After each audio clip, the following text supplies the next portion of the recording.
Hello travelers, Boardman21 here, and today we're going to talk about the new skill coming for the primalist, Upheaval. Now this came out about 7 days ago, a whole week ago, and unfortunately I'm behind on the times and I haven't been able to get it out yet, but now I'm going to cover it. And this skill is pretty awesome, and I'm hoping we get access to it really early, because it could be a great leveling skill for you to just blow through as a primalist. On top of that, it's got some very interesting nodes that's going to allow us to do some new things inside the game of Last Epoch. So let's go ahead and talk about what those are. So in this post we have Upheaval is a powerful, semi-spammable ground slam ability. It will do decent amount of damage and have a medium mana cost. With the announced removal of Ice Thorns, Upheaval will be stepping in to fill the empty skill slot. This means that moving forward, Upheaval will have an early and core addition to the Primalist theme and leveling experience. So just right there, I think we're going to get access to it quite early. So hopefully it's going to feel quite good early for us and in the end game. So Upheaval here you can see sunders the ground in a line in front of you, dealing damage to enemies along the path, and has 120% added damage effectiveness. So while not a huge amount, nowhere near the 300 plus that you can get on some of the other skills in the game, at least it has above 100%, which means it should scale quite well. On top of that, you can get quite a bit of added damage in the Primalist class itself. On top of that, I don't know if you guys have seen this skill, but we'll show it down below. It looks a lot, it reminds me of Ground Slam from PoE. The scaling tags will be physical, melee, strength, and attunement, and it will scale damage both with strength or attunement depending on whichever one you plan on running. This means that it will open up a variety of builds because it scales on both of those, meaning that if you're building into a brute force strength build, it'll do well. If you're building into a high attunement, maybe spellcasting, you can still get damage out of it that way as well. We know that some of the visuals of Upheaval needed to feel impactful for our players. We started by adding some additional screen shake and then added another slam visual object right when the Primalist's weapon hits the ground. Now this is something that people have been complaining about in Last Epoch, is it doesn't feel very immersive. It doesn't feel like you're actually hitting the enemies. And if you look at this skill, the way they get knocked back, the way they explode, the way the ground slams, the visuals, this is a perfect skill to show where EHG is going with Last Epoch and how they're making skills feel so much better. The visual design of Upheaval also presented us with the opportunity to create a new visual skill tool, decals over a trail. This is a design tool that drops visual decals every 1.5 units, which represented is a repeated trail of decals. This design truly realized that desired visuals for Upheaval, and we certainly be using it to shape other future skills in Last Epoch in the future. And as you can see here, that's what makes it look so good. It looks amazing. I really like it. Now let's talk about some of the really cool things that you can do with it. We got some example nodes down here.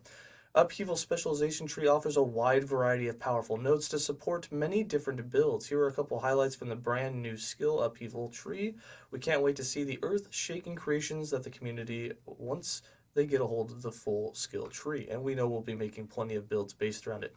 We have Ice Peaks. Bleed chance from all sources is converted to Frostbite chance, and effects related to bleed now depend on Frostbite instead. So we now have a base freeze rate, slow becomes chill, bleed becomes frostbite chance, and I assume there's going to be a way to convert the entire skill from physical over to just cold, as we will see a cold version of it below.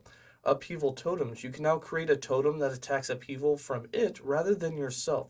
You are limited to one of these totems. Upheaval now has a cooldown and costs significantly more mana.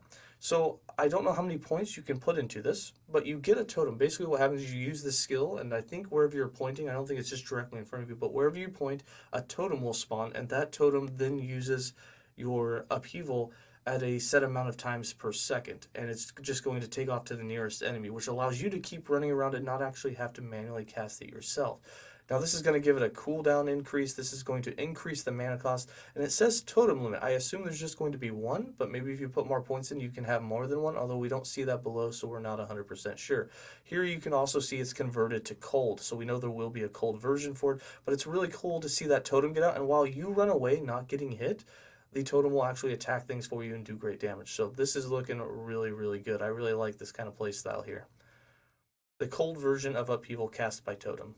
Teutonic Slam. When Upheaval hits an enemy, it has a chance to release a shockwave, a melee physical sub-skill. And I really like that they are now officially changing all the wording for those secondary procs that we get into sub skills. It'll be really cool someday down the line if we can build into sub skills as a separate skill specialization. So like we have our 5 skill specializations, and then below that it will have a slot for like one sub skill. So inside that skill tree, if it has sub skills, you can build into one of them with a separate mini tree. That'd be pretty cool sometime down the road. I definitely would love it. The shockwave cannot hit enemies already hit by upheaval and vice versa, so you can't get 2 hits out of it. Rejuvenating splinters. Upheaval and shockwave hits now shatter totems, releasing shards of rocks and debris, dealing spell physical damage, and heals you per your attunement. And this is a cool thing because it means not only are you going to get healed per attunement point that you have, or an increase per point of attunement, you also will have damage increase based on attunement because it scales with attunement as well for the main skill. And this is kind of a weird way to play. You now go around trying to hit your totems with it so that they basically just blow up and they heal you and damage enemies, so it's pretty cool. Excavating below. Upheaval now travels in 3 fault lines in front of you but costs additional mana. Enemies can only be hit by 1 fault line per use. This reminds me a lot of like the Spirit Wolves in the swipe tree, where you can hit with swipe and you have like up to a 45% chance to proc the Spirit Wolves, and then 3 wolves run out in a cone shape, but they can't all hit the same target. Same kind of thing that we got here. The attack speed is going to be reduced, the mana cost will go up, but you now get 3 lines, so you got a much wider AoE, which should make it feel really good in mob dense maps. Natural weapons. Upheaval deals damage in a larger area while using a mace, has a chance to cause enemies to bleed while using an axe, and has additional melee cold damage while using a staff. So this gives you a ton of different options. I really like nodes like this that are completely dependent on what weapon you choose to build around, which means that just one node, just like the weapons of choice inside the Blade Dancer tree, just one node gives you like a ton of different ways to play, and you can build around a certain weapon, or that weapon can help you build a certain way with your build. I really like these kind of nodes. We have Trembler. When you directly use Upheaval and hit at least one enemy, you gain a stack of Earth Shattering, up to a maximum, causing your next Fury Leap or Earthquake to consume all stacks to gain additional physical penetration and increased area per stack consumed. Really want to see how big we can make that area, how much that physical penetration improves the damage, and what it's going to be like to be able to use Fury Leap or Earthquake and just have it absolutely shatter the ground. And Upheaval will be joining the Primalist skill kit before the end of the year. It's going to be coming in patch 8.4, and for those keeping score in the community, that means that we'll have patch 8.4 in no less than 46 days. But we now know that 8.4 will be dropping Friday, December 10th.